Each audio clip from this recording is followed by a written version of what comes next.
right, Acts 27:1 through 28:13. And so almost that entire 60 verses, approximately, consists of Paul's journey by sea to Rome. I will quickly confess to being a landlubber. I love the coast. I love where the sea meets the land. I love lighthouses and rocky points and beaches and all those things. I don't necessarily love boats, especially small boats. I like jet skis, but sailing is something I know nothing about, so I admit that from the outset. This text is filled with scores of little details about ships and sailors and weather and geography and diseases, and even for those who deny that there's anything supernatural about the Bible, this is still an important ancient historical document about seafaring. It's also very accurate. There are all sorts of details here that can be confirmed. For example, the locations at which Paul is said to have stopped are the locations that other historical records tell us are just where the Roman grain ships had their primary ports as they went from Alexandria to Rome. There's the title of the official on Malta and all sorts of other things that are historically accurate, yet it doesn't read like something that a professional sailor would write. Did a professional sailor write it? No. Somebody who was there wrote it, and so it reads like an account by somebody who was there but wasn't a professional sailor. There are 2 points in the details of the shipwrecks at which Luke says, and then the sailors threw out the equipment. And you can tell he doesn't know what it's called. He doesn't know what the term is for what they just did something with. Other times he knows the terms. So it reads just as you would expect it to read, like a sea journey by someone who was there but wasn't personally an expert in sailing. And I believe that all of these details lead us to a point in the book that functions much like a point of no return. If you've made it this far in Acts, you have to come to a conclusion. And I think our text this morning actually reaches a point where it kind of drops off and leaves you having to answer for yourself, what is going on? Is this God or is there some other explanation? Is the risen Jesus keeping his promises and spreading his gospel, or is this just some human coincidences? Is the Apostle Paul an incredible liar and hoax, or is he an apostle of the risen Christ?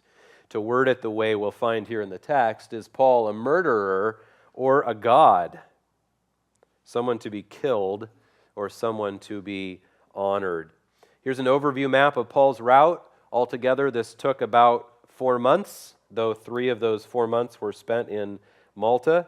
So I know the text is tiny up there, but Paul begins down here in Caesarea where he was imprisoned and then ends up 3 months over here in Malta before getting to Rome in early spring. So let's just move through the text. We got to move fairly quickly because we have so much to cover, and let's see what we can observe. Acts 27, verse 1, and when it was decided that we should set sail for Italy.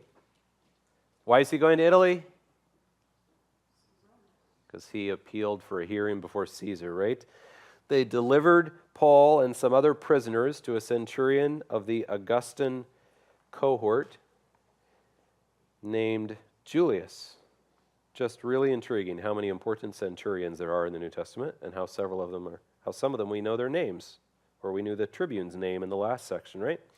And embarking in a ship of Adramyttium, which was about to sail to the ports along the coast of Asia. Okay, so basically, Adramyttium is right. Hey, stop it. Hey.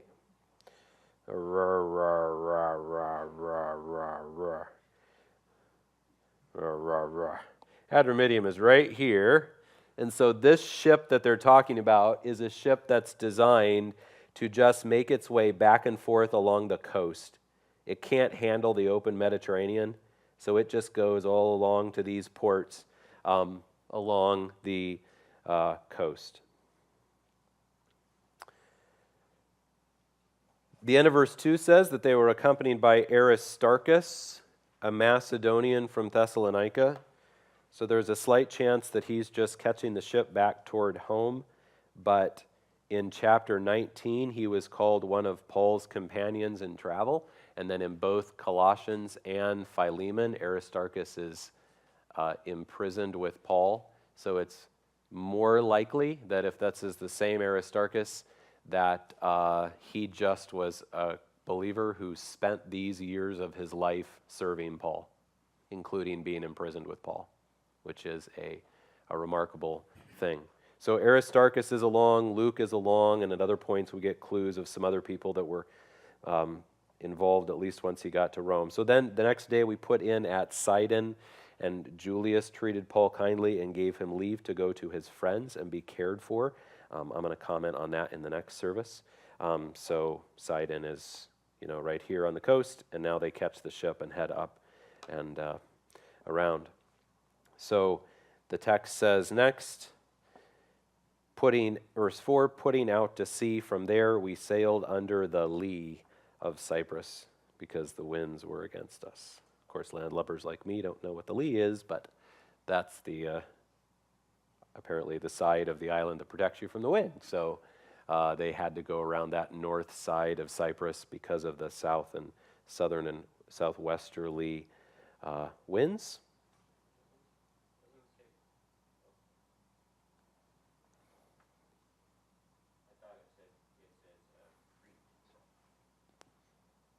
Oh, under the lee of Crete. Sorry, we'll get to Cyprus in a little while. But Crete is further west. Oh, yeah, we're under the lee of Cyprus here, and we'll get under the lee of Crete right here. In both cases, we'll be dodging the winds, right? Verse 6, verse 5, and when we had sailed across the open sea along the coast of Cilicia and Pamphylia, we came to Myra in Lycia. Okay, so Myra is right up here. It's a port for these grain ships coming around from Alexandria. So they go to Myra, and the reason why they do that is because they know that there they can find a ship that's going to head across the open sea to get to Italy. So you see it says a ship of Alexandria. So another evidence that this is a big grain ship. The Roman Empire had to have grain because, as we all know, you have to make noodles from grain, and pasta is famous in Italy. Right, actually, it's about bread, not lasagna. But so the Roman government highly regulated this system of ships that brought grain from Alexandria up to Rome. So they would bring it along the coast, they would bring it to Myra, they would catch a ship and bring it over to Italy, and later in the text it's a grain ship. So these were huge ships, 100 feet long, that could hold huge amounts of grain and people. Tim? And can you speak just real quick to his relation with the centurions? Because a few chapters prior, Paul's in prison, his nephew comes and warns him about an ambush, and Paul actually gives orders to a centurion and says, hey, take my nephew and essentially, centurion, leave your post, take my nephew and bring him to the tribune. And then here in these two chapters, 27, 28, Paul has some more discourse with centurions. So Yeah. how is it that a prisoner can give a centurion, and then in this case we see some more discourse? How is it that he can even talk to the centurion? My guess is that it's the Felix, Drusilla, Festus, Agrippa, Bernice, all these important people in the Roman Empire that first of all were intrigued by Paul, second of all wanted to not get in trouble with Paul, and third of all had these Jewish roots. And so they end up in all these conversations with Paul, and they just treat him so well. So the good treatment of Paul goes way up above the centurions and tribunes. It goes all the way up to the governor level in the Roman Empire. And so I think the centurions are just they can tell this guy's important to the people above them, and so they're going to treat him well. Scott?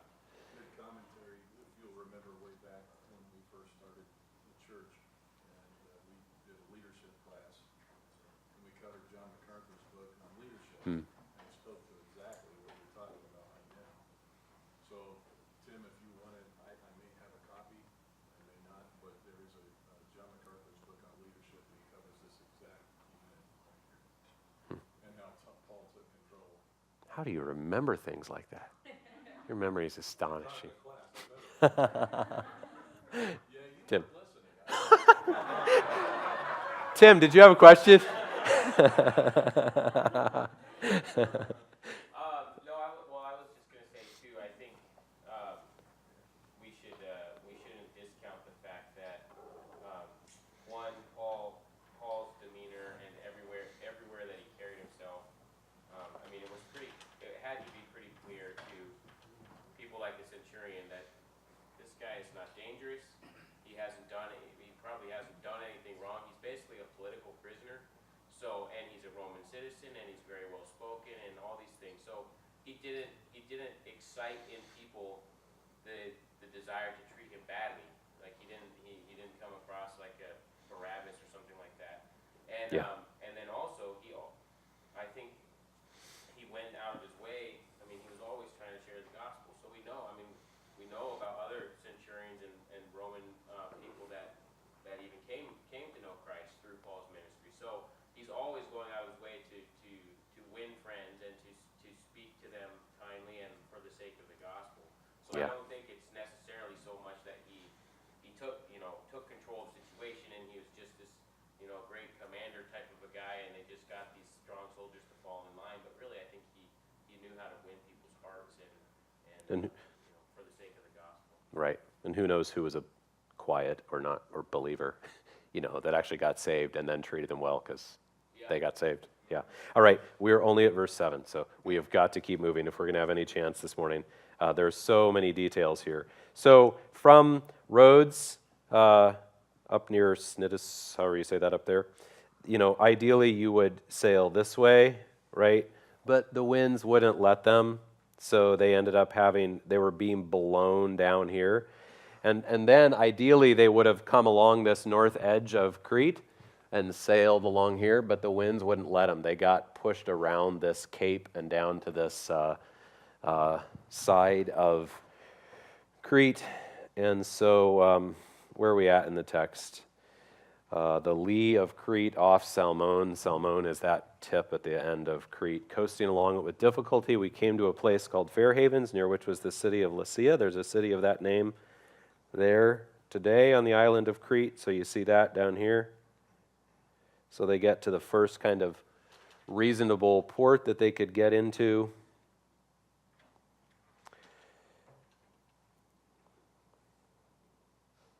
All right, so they come to Fair Havens. I'm sorry I keep going back and forth. It's hard to go to the map and then show you and then come back. Verse 9, since much time had passed, in other words, it had taken them longer than it should have to get to Crete. And the voyage was now dangerous because even the fast was already over. That's referring to the Day of Atonement. Now, where it fell in the year was based on, lunar calendar, but it fell sometime between mid-September and mid-October, which is right at the time when the Mediterranean gets really dangerous. By mid-November, the Mediterranean shuts down. You don't sail on it because it's way too dangerous. So if you're sailing after the Day of Atonement, you're sailing dangerously. And so they're getting really late in the season. So you see they end up spending the winter in Malta, and that was not the plan. The plan was to get to Rome this fall, and they didn't make it. Verse 10, the end of verse 9, Paul advised them, saying, Sirs, I perceive that the voyage will be with injury and much loss, not only of the cargo and the ship, but also of our lives. But the centurion paid more attention to the pilot and to the owner of the ship than to what Paul said. This is actually a very intriguing verse and confirms a lesson that we talked about a couple weeks ago. There's this key word right here. Paul says, Sirs, I perceive. And perceive is a great translation of it because the idea of the word relates to what you can see, perceive, pick up on. In other words, this is referring to human experience and wisdom.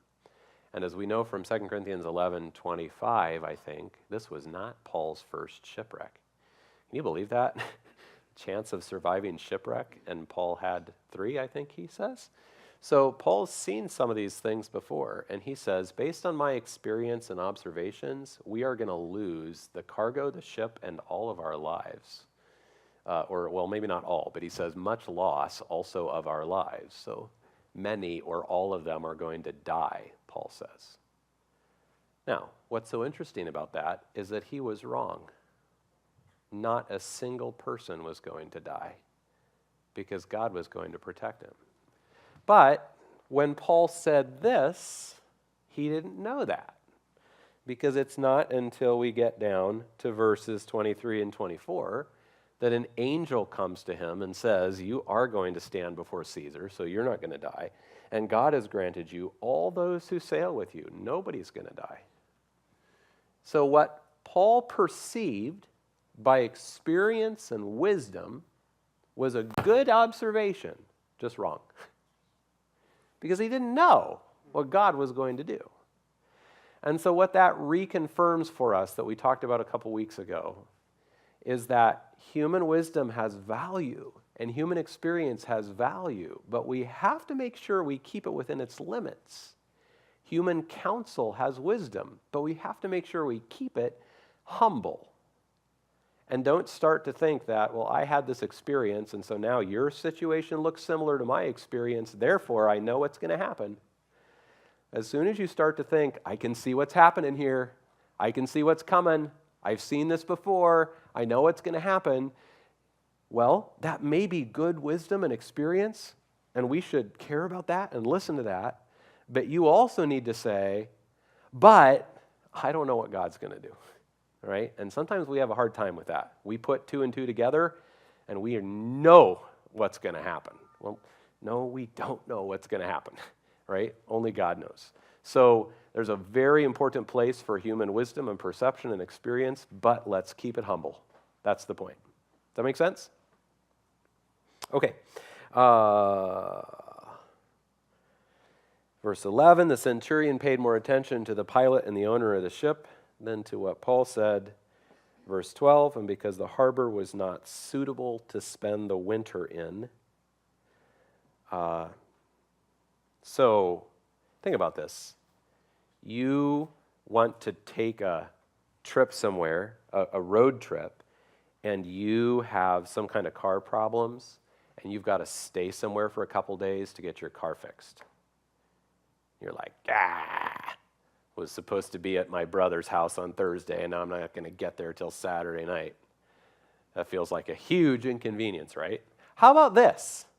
How about let's sail to Rome, which would take, I don't know, I didn't actually see anybody say how long the trip would take, but based on my thinking, I would guess the trip to Rome would take 10 days or 2 weeks by boat if the ships were favorable. So you leave sometime in September, and you think you're going to be there 2 weeks later, and you find out you've got to spend the winter at some harbor on some island somewhere. Talk about a change of plans. And how'd you like to be the centurion and the owner of the ship? You got all these people and all this grain. You've got prisoners. You've got sailors. How are you going to get work for everybody? How are you going to feed everybody? How are you going to house everybody for a few months?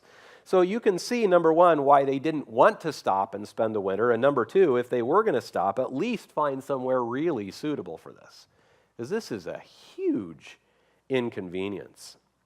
Because the harbor was not suitable to spend the winter in, the majority decided to put out to sea from there on the chance that somehow they could reach Phoenix, a harbor of Crete, facing both southwest and northwest, and spend the winter there. Okay?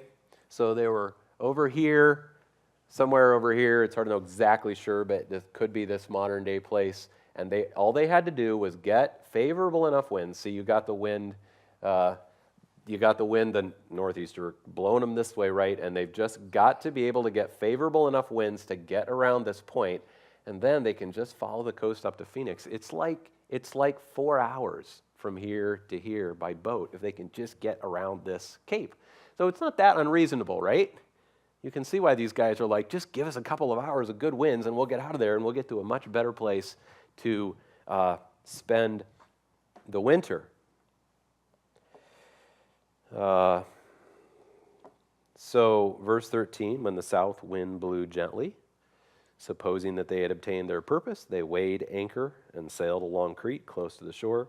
But soon a tempestuous wind called the northeaster struck down from the land. Northeasters are famous in the northeastern United States, and this was a famous thing in the ancient seafaring world. It's a hybrid of the Greek and Latin terms for an east wind and the north wind, so it means just that, a northeaster. Urakulon.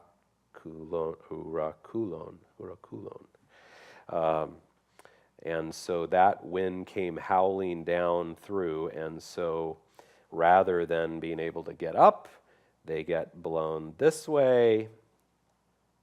And so you can see here on this map, they're getting blown this direction. And what we read next is that the ship was caught and could not face the wind. We gave way to it and were driven along. Now there's an island down from Crete called Cauda that they were able to run under the lee of a small island called Cauda. In other words, it buffered them from the wind long enough for them to take their little dingy thing, the little boat off the back of the ship, which normally you'd just tow and try to get up in the boat. And Luke says, dingy. Look at the words, we managed with difficulty. The centurion said, hey, Paul and you guys, see that little boat full of water? Get that thing in the ship. And Luke says, yeah, that was hard in a storm. Verse 17, after hosting up the dinghy, they used supports to undergird the ship. Probably that means they actually ran cables under the ship to try to hold the boards together so they wouldn't break apart. This is crazy stuff. You have no idea. We have no idea how blessed we are to live in our day. If we're flat tires like our big problem. How'd you like to run cables under your ship in a storm? Then, fearing that they would run aground on the Syrtis, they lowered the gear, and thus they were driven along. This is wild. The Syrtis is these sandbars that are down here, 400 miles away. And those sailors said, this is what's happening. We have nothing we can do. We're going to get blown all the way to Africa, and we're going to run ashore on these sandbars 100 miles from the coast of Africa. We are as dead can be. Since we were violently storm-tossed, they began the next day to jettison the cargo, which probably means they've got leaks in their boat, and so they're taking on water, and so we got to make it lighter by chucking stuff overboard. And on the third day, they threw the ship's tackle overboard with their own hands. That's another place where Luke doesn't know what they threw overboard, so he says they threw some stuff, some equipment overboard. When neither sun nor stars appeared for many days. All right? They had no compasses back then.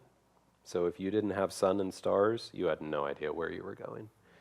And no small tempest lay on us. All hope of our being saved was at last abandoned. Verse 21. Oh, by the way, anything that seems kind of symbolic there in verse 20? Key words in the book of Acts.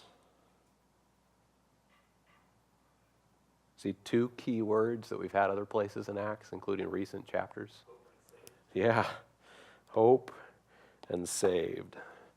No hope of being saved. Since they had been without food for a long time, that doesn't mean they didn't. We know that they had food. We'll see that later on. The word here probably means no appetite. If you can imagine being that storm-tossed for that long and your food being wet and nasty, I wouldn't have appetite either. Since they had been without food for a long time, Paul stood up among them and said, men, you should have listened to me. I highly recommend my children not do that kind of a thing. But In this setting, I guess Paul could get away with it. Men, you should have listened to me and not have set sail from Crete and incurred this injury and loss. Yet now I urge you to take heart, for there will be no loss of life among you, but only of the ship.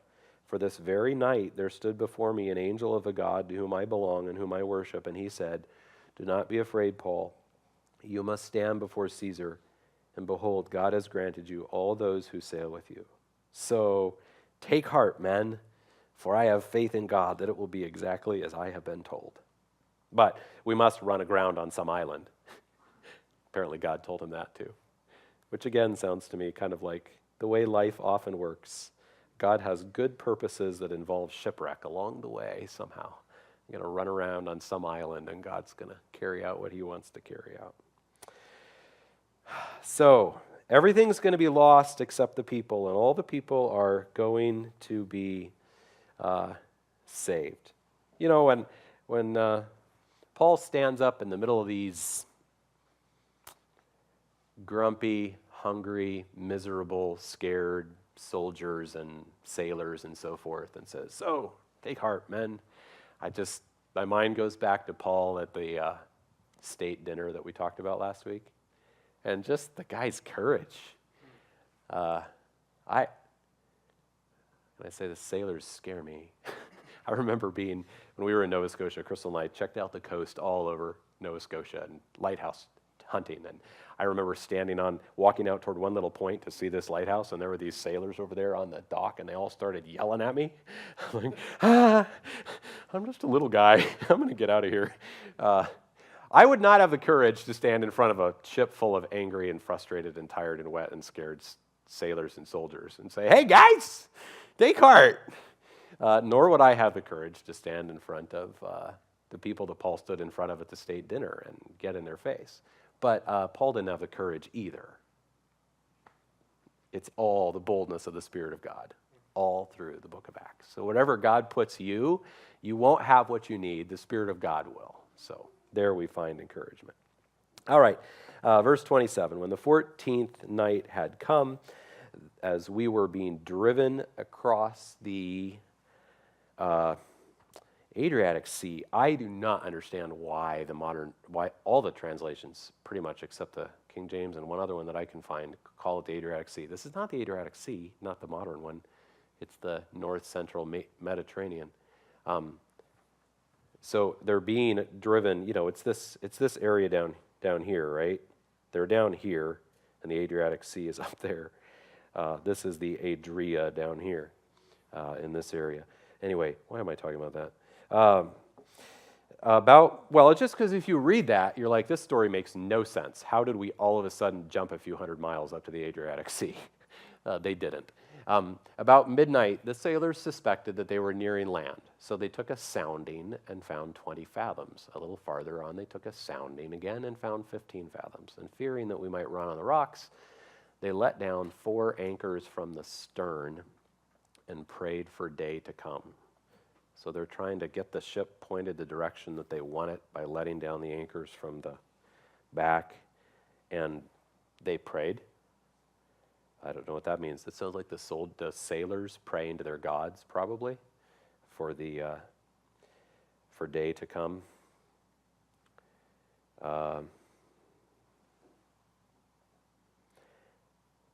And as the sailors were seeking to escape from the ship, so where have they ended up here? If we use our map, we haven't been told in the text yet, but what we're going to be told is that in God's kindness to them, they actually didn't get blown down here. The winds actually changed. They got blown this way, and then they ended up on this exact route, drawn by whoever made this map. They ended up over here, which is not exactly, the original route, would have been something like this, but they actually ended up pretty close to where they needed to be headed in God's mercy. But they didn't know that at this point, because while Malta was a familiar place for the sailors to go to, they weren't coming into the harbor in Malta, so they didn't recognize anything. They didn't know where they were. So here we are. And as verse 30, so they're coming up toward Malta, They don't know what they're coming up toward. They just know that the sea is getting shallower. And as the sailors were seeking to escape from the ship and had lowered the ship's boat into the sea under pretense of laying out anchors from the bow, Paul said to the centurion and the soldiers, "Unless these men stay in the ship, you cannot be saved."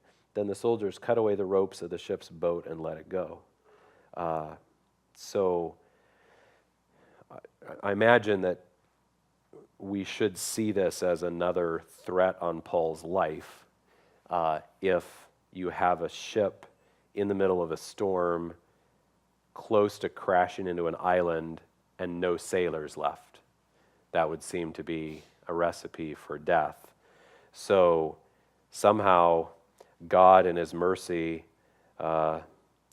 lets the centurion listen to Paul, and the sailors don't all sneak off the boat in the dinghy. Verse 33, as day was about to dawn, Paul urged them all to take some food, saying, "Today is the 14th day that you have continued in suspense and without food." And again, that means without appetite, without wanting to eat, having taken nothing. So they were just eating barely enough to sustain themselves. And Paul says, "Therefore, I urge you to have some food." There was food available, they just weren't eating it. "Therefore, I urge you to take some food, for it will give you strength, for not a hair is to perish from the head of any of you." And when he had said these things, he took bread, and giving thanks to God in the presence of all, he broke it and began to eat.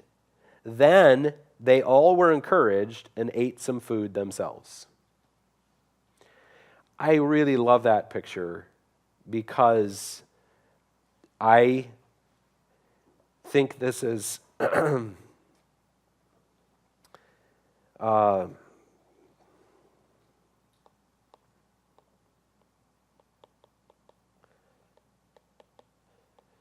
I write on the screen in GBC Live, and I can hear the people in the studio crew laughing at me when I do. I could hear them last time. Faith visualized. Faith put into practice. If you're all going to die in the next few hours, who cares? But Paul says, guys, you need strength and energy because you're actually going to survive this shipwreck, so take some food. It's going to be okay. Let's eat, let's get them strength, and then let's get to shore because God said we're going to be okay. And then so I think that is faith visualized, and the way the text reads, he's the only one eating. Until he does it, and then everybody else jumps in and starts eating. And so I just read that and I think, when are those moments in our lives when the people around us are too scared or don't have courage or are struggling with their faith, and we need to be the one to make the faith visual? In other words, to take the step of obedience that other people are struggling to take, that they're having a hard time being willing to do, to take the step of trusting God, even if it doesn't make a whole lot of sense. And if other people saw us take that step, they would say, "Oh, okay, maybe I can do that too." I think we all have some moments when God calls us to be the leader in that sense, to be the first person to step out in faith and say, you know what, God's going to keep his promises. So let's trust him and let's be encouraged and let's do it. Let's go for it. Faith visualized. Verse 37, we were in all 276 persons in the ship. When I read that, I think, wow, how do you get all that many people? But these were huge ships. There's not very many years after this that Josephus recorded that he was in a shipwreck, and he says there were 600 people on his ship, and only 80 of them survived. So 276 is not unreasonable, but for 276 to shipwreck and all survive is miraculous. Verse 38, and when they had eaten enough, they lightened the ship, throwing out the wheat into the sea. So they had held on to the very last moment to the whole point of this trip was to get this grain to Rome. That was the reason why the ship was going. And they eventually, to get the boat light enough to get as far in as they could before they hit the rocks, they threw out their big money into the sea. Now, when it was day, they did not recognize the land, but they noticed a bay with a beach on which they planned, if possible, to run the ship ashore. So they cast off the anchors and left them in the sea. Let me just pause there. And they There is a place on Malta today that you can go visit called St. Paul's Bay, which might be this place. It could be some of the other places around it on the coast, but it's definitely possible. And there have been some very interesting discoveries of ancient anchors in the waters off that bay and off that section of the coast of Malta. There's just no way to prove if they happen to be. There's this one. Some of you know Bob Cornuke. There's one that he's made a big deal out of. But then there's also this one that they had a big thing with the Pope was there, and they showed the Pope this anchor and all that. I don't know, but the bottom line is that it's all very, very credible story. So they cast off the anchors and left them in the sea, at the same time loosening the ropes that tied the rudders. That means they had these giant paddles that they would use to help steer, but in a storm they'd tie them up, and now they're letting them back down.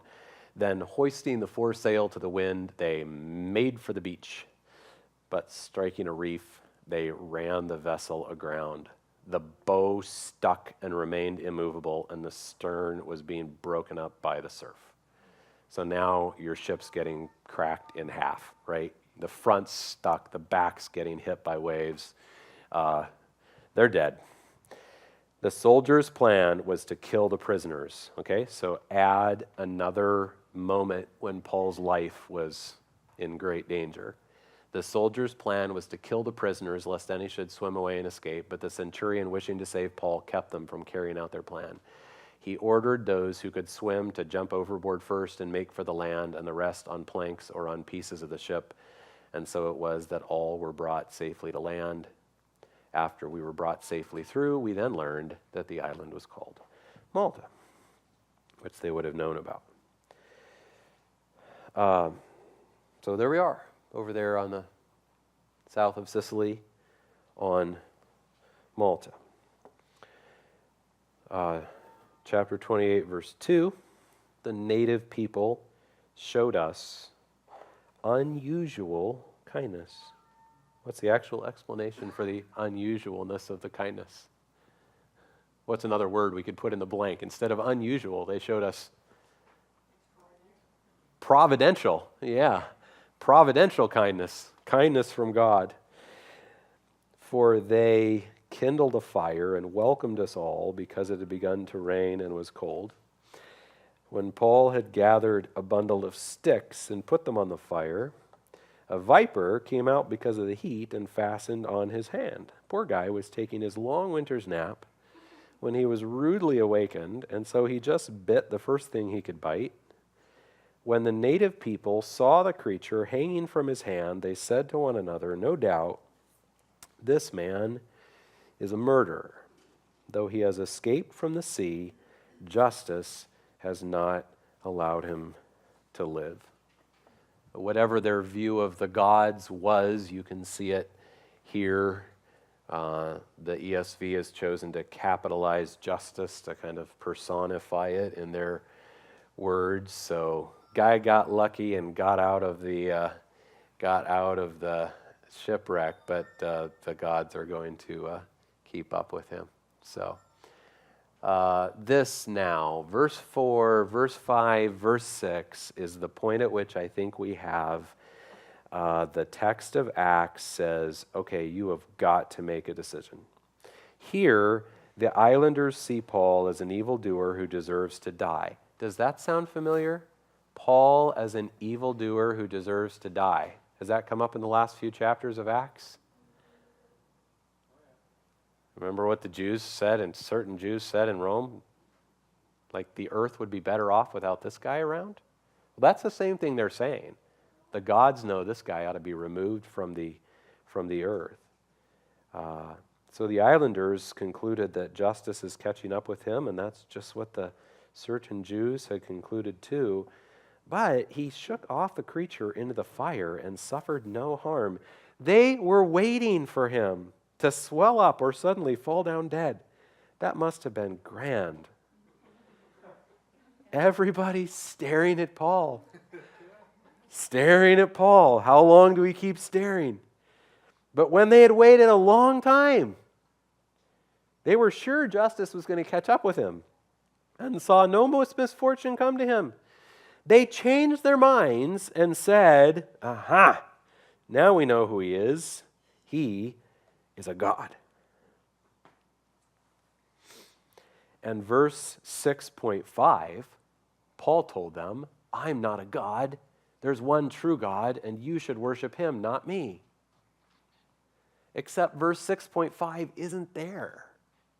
It just stops and goes on to Publius and the dysentery and the healing and those things. It just stops right there. And I think the reason why it stops right there is to make you say, who is Paul? You've read the book now. You're all the way to chapter 28. You can't sit on the fence any longer. Who is he? And what is all this? You just read 50 verses of details about storms and shipwreck and particular people and particular places. Is all that just a bunch of made-up stuff, or is it God? What do you think? Now, of course, the author of Acts doesn't expect you're going to conclude that he was a god. You already read about that back in chapter 13. You know Paul's not a god. You're actually supposed to conclude that Jesus died and rose again and returned to the right hand of the Father and sent the Spirit and called apostles to take his truth to all the nations and promised to be with them even to the end of this age and told Paul that he'd get him to Rome. So they were wrong because they didn't know the truth. They hadn't been taught anything. No, he wasn't a god, but is he from God? Is he sent by the risen Christ? Did Jesus really die and rise again? To me, it seems like you hit this verse, this point in the book, and you've just got to decide.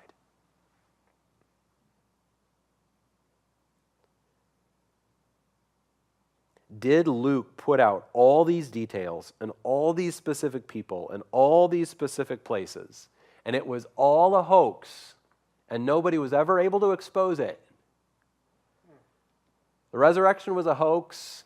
The snake thing was a hoax. The assassination attempts in Jerusalem were a hoax. Everything's made up, and nobody was able to call him on it. He got away with the whole story. Or was he from God? And God was doing things that you can't explain other than Jesus died and rose again. You know? Is the book of Acts the glorious works of the risen King, or is it one really elaborate series of made-up stories? So I think this point calls you to decision, but then there's this just beautiful gospel irony. Did you see it in verse 4?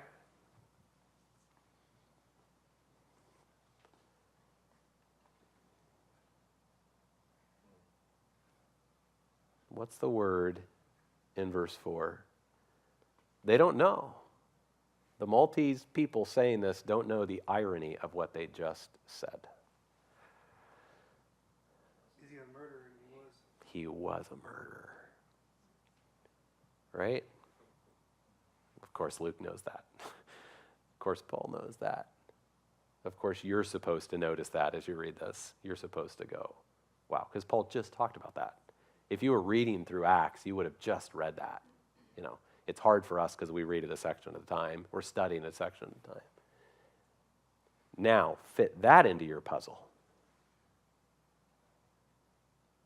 So he's both a murderer and the messenger of the risen King. This is not any kind of God thing like these people had ever heard before.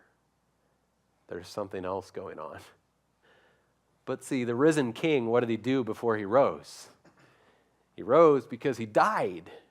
And who did he die for? He died for sinners. And so is it actually possible that a murderer could be the messenger of the risen King? That is exactly what you're supposed to conclude from the book of Acts. That here you have a man who is both a murderer and a miracle-working apostle of the Lord Jesus Christ because of the gospel of God's grace in Jesus. Now, in the neighborhood of that place were lands belonging to the chief man of the island named Publius, who received us and entertained us hospitably for 3 days. It happened that the father of Publius lay sick with fever and dysentery, and Paul visited him and prayed, and putting his hands on him, healed him. And when this had taken place, the rest of the people on the island who had diseases also came and were cured. They also honored us greatly, and when we were about to sail, they put on board whatever we needed. So, what is this? Did Luke make it up? Did Luke make it up and hope that nobody would ever call him on it? None of the soldiers, none of the sailors, none of the Maltese people, not the centurion, nobody would ever say, hey, that story is actually not true. Or is it actually what happened?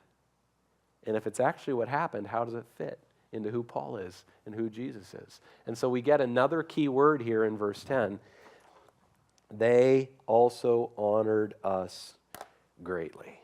Now that is designed to just bite right there. Because Paul's own Jewish people were trying to kill him. And these Maltese people are honoring him greatly. And you're supposed to ask yourself, who was right? Was Paul a heretic who deserved to be the earth ridded of him? He deserved to be dead. Or should he be honored greatly because he represents the true king? Do you see how this whole section, I think, just kind of brings the whole thing to a head and says, okay, what do you think? What's your conclusion? And I get it that for those of you sitting here, most of you would say, well, I already know, I already believe who Paul is, I already know these things. But there might be somebody here who doesn't believe, doesn't know, isn't convinced that Jesus really died and rose again for you. And so first of all, I would say to you, what do you think? Who was Paul? Why were these things happening? Is it possible for someone who is a murderer like Paul to be forgiven through the death of Jesus? Is it possible for there to be life through the resurrection of Jesus? Is it possible for there to be hope? But secondly, I would say to all of you, all those little sailing details, all that story, you recognize how it should then be an additional confirmation for your faith. If your conclusion is there is no other explanation for that other than God, then that's another confirmation for you that Jesus really did die and rise again. Because you can't see any other way to explain all this. And really, it's the whole book of Acts. You can't see any other way to explain the historical record found in the book of Acts other than that Jesus really rose again. And so all those shipwreck details are just another piece in the building up of your faith.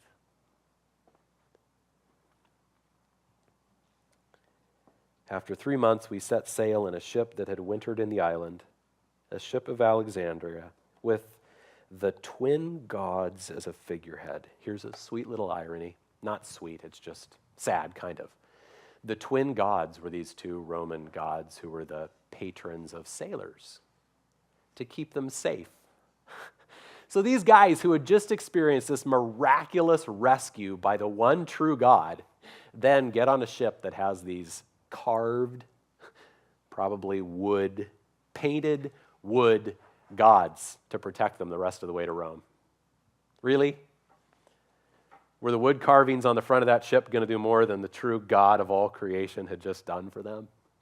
But there they go. They've got their twin gods at the front of another grain ship. Putting in at Syracuse, we stayed there for 3 days. It's weird, all the way to New York and back. And from there, we made a circuit and arrived at Rhegium. And after 1 day, a south wind sprang up. And on the second day, we came to Puteoli. So there you can see those places, Syracuse on Sicily, then the tip of the boot, and then up to the place that we know, again, from history, that was the place where the grain ships ended up and unloaded all their cargo. So the whole story just is so historically credible. And from there, it's just a few days walk to get to Rome. And we'll get that in our next service. All right. I conveniently left my phone at home and don't have any idea what time it is, but I imagine I should be done. Daniel. I just think it's miraculous also that they hit Malta. Like looking at the size of that island, it's just a little speck. I mean, it's probably a mile wide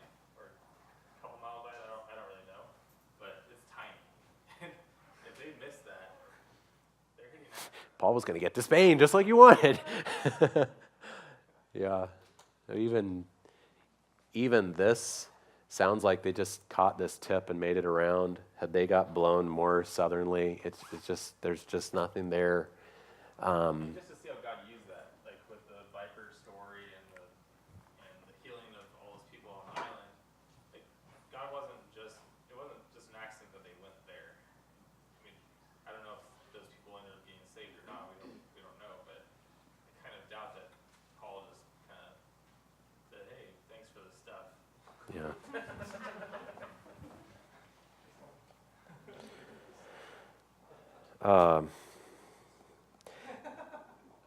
One clue earlier about Paul's, right here. No mention in here of Paul's like telling them about God or Jesus or anything, because that's not Luke's purpose. But like you're saying, you know it's happening. And one little clue to that is here in verse 23, the God to whom I belong and whom I worship. They surely knew what God he was talking about, because he's living like a Jew, he's acting like a Jew, he's doing Jewish things. And I love how he describes his God. My God owns me and I worship my God. You know, that to me is just one little tiny window into all the truth Paul must have been sharing along the way. And there on Malta, who knows how God used all that and what all God did. It's not Luke's purpose to record all that, you know, but God was doing it in so many people's lives.